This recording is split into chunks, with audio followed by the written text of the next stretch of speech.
Santum Verde lajša bolečino in oteklino pri vnetju v ustni votlini in žrelu. Pred uporabo natančno preberite navodilo. O tveganju in neželenih učinkih se posvetujte z zdravnikom ali s farmacevtom. Onitek zdravilni lak za zdravljenje zmernih do blagih glivičnih okužb nohtov.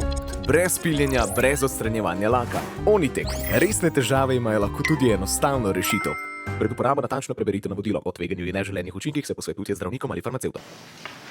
Spoštovana predsednica Republike, doktorica Nataša Pirc-Musar, spoštovana ministrica za zunanje in evropske zadeve, gospa Tanja Fajon, spoštovane veleposlanice, spoštovani veleposlaniki, spoštovani gospe in gospodje.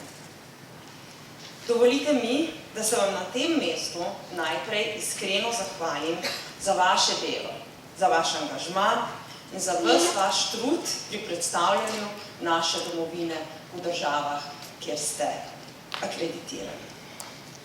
To izjemno cenim, ker vem, da je Slovenija v varnih rokah tudi takrat, ko se v mednarodni skupnosti vije vihar.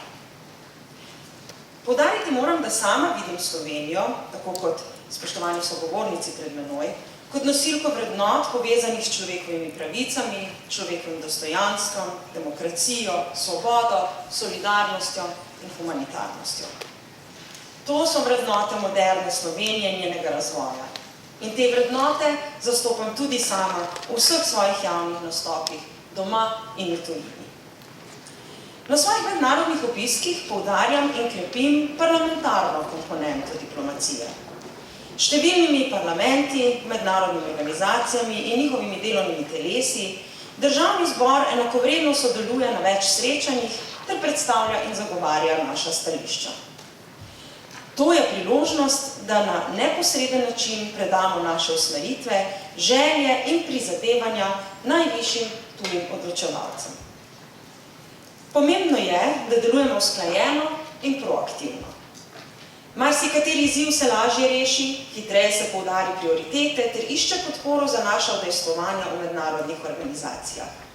Parlamentarna diplomacija tako krepi položaj Slovenije na mednarodnem diplomatskem parketu. Vendar ta ni uspešna brez vas. Zelo sem vam hvaležna, ker nas vestno in promptno obveščate in nam priskrbite potrebne informacije, ključne za uspešna bilateralna in druga srečanja. Naj se na tem mestu zahvalim najprej vam in potem tudi strokovnim službam Državnega zbora ter uslužbencem Ministrstva za zunanje in evropske zadeve, da naše delo poteka tekoče, učinkovito in plodno. Državni zbor se namreč zaveda pomena in vloge parlamentov, ki morajo prevzeti svoj del odgovornosti in nalog v zunanji politiki naše države. Krepimo ter razvijamo medparlamentarno sodelovanje z vsemi parlamenti držav, posebej pa še Zahodnega Balkana, tako na bilateralni ravni, kot tudi v okviru številnih mednarodnih regionalnih pobud in organizacij. Državni zbor s parlamenti držav Zahodnega Balkana aktivno izmenjuje izkušnje, znanja in parlamentarne prakse, ter tudi na ta način spodbuja njihov napredek na evropski poti. V praksi največ takega sodelovanja poteka v obliki bilateralnih delovnih in študijskih obiskov, parlamentarnih delegacij in delovnih teles, ki so osredotočeni na krepitev upravnih zmogljivosti ter posredovanje izkušenj Državnega zbora zlasti s procesom približevanja in kasneje članstva v Evropski uniji. Na ukrajinsko krizo se je Državni zbor odzval z deklaracijo in se tako pridružil pozivom v mednarodni skupnosti v podporo ukrajinskemu narodu in obsodbi ruske agresije. Prav tako se je Državni zbor odzval z deklaracijo o Izraelu in Palestini. Pomemben poudarek obeh deklaracij je bila humanitarnost. Zagotovitev humanitarnih koridorjev in pomoč, zdravstvena oskrba z elektriko, vodo in drugimi osnovnimi človeškimi potrebami, zaščita civilistov, posebej otrok in žensk. Državni zbor bo tudi v prihodnosti budno in zavzeto spremljal razmere na območju Ukrajine ter Izraela in Palestine ter si po svojih močeh prizadeval za dosego miru.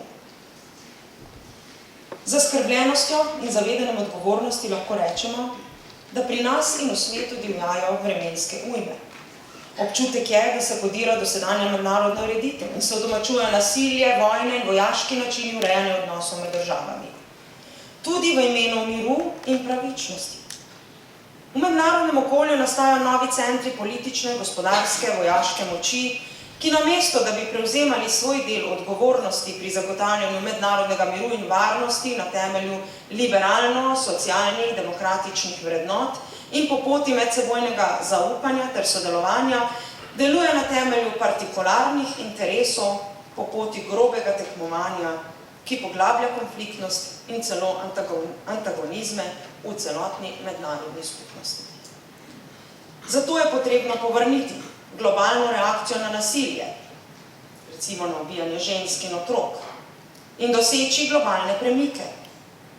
V prvi vrsti pri političnih in gospodarskih elitah o tem, kako upravljati z edinim planetom, ki ga človeštvo ima. Prizadevati si moramo za povrnitev in okrepitev pooblastil sistema Organizacije združenih narodov za tiste institucionalne mehanizme in instrumente, ki so sposobni preprečevati vse oblike nasilja. Izvolitev Slovenije v Varnostni svet Organizacije združenih narodov za obdobje 2024-2025 daje novo spodbudo za razpravo o ustreznem položaju in vlogi Varnostnega sveta in Generalne skupščine pri zagotavljanju mednarodnega miru in varnosti v današnjem kompleksnem mednarodnem varnostnem okolju. Odraz narodove identitete, njegovih vrednot, sposobnosti in stanja družbene politične zavesti se zrcali čez kulturo in umetniško ustvarjanje. Kulturna diplomacija je eno od pomembnih orodij zunanje politike. Ne samo, da je to jezik subtilnega sporazumevanja, prepoznavanja sorodnih narodov na eni in razumevanja manj sorodnih kultur na drugi strani, temveč je tudi sredstvo za preprečevanje konfliktov. Ta zvrst diplomacije se pogostokrat postavlja ob strani in tu ima naša država še nekaj enkratnih možnosti razvoja. Spodbujam vas zato, da s pomočjo kulture krepite ozaveščanje o Sloveniji, njenih prebivalcih in kakovosti naših umetnikov. Mnogokrat se tudi spregleda, da je umetnost lahko tesno povezana s gospodarstvom. Ob vse intenzivnejši globalizaciji, digitalizaciji in uporabi umetne inteligence ter krepitvi pomena inovacij dobiva diplomacija vse širšo vlogo in se mora svoji novi vlogi hitreje prilagajati. Medtem ko večina držav svoji diplomaciji enostavno nalaga nove naloge, so nekatere države razumele, da morajo nemudoma vključevati strokovnjake iz znanosti in gospodarstva ter intenzivneje usposabljati lastne kadre za znanstveno in ekonomsko diplomacijo. Zato v naprednejših državah formirajo oddelke in službe, ki se ukvarjajo z ekonomsko in znanstveno diplomacijo. Slovenija ima bogastvo v človeškem kapitalu, relativno pa zaostaja v inovativnosti in njeni učinkovitosti. Z večjim poudarkom torej na znanstveni in ekonomski diplomaciji pa lahko pomembno krepimo našo mednarodno konkurenčnost in podpiramo prodor vrhunskega znanja na področjih, kjer se odlikujemo, ali pa smo celo med vodilnimi v svetu. Ko se danes srečujem z vami, spoštovane diplomatke in diplomati, vas prosim, da pri svojem delu kar najbolj upoštevate omenjene nove pogoje in se posvečate tudi kulturni, gospodarski in znanstveni diplomaciji. Na ta način boste pomembno prispevali k razvoju Slovenije in njenemu uveljavljanju v sodobnem svetu. Spoštovani, naj to priložnost izkoristim še za eno, za dobre želje. Ob bližajočih se božično-novoletnih praznikih želim vam in vašim najbližjim vse dobro, veliko notranjega miru in topline.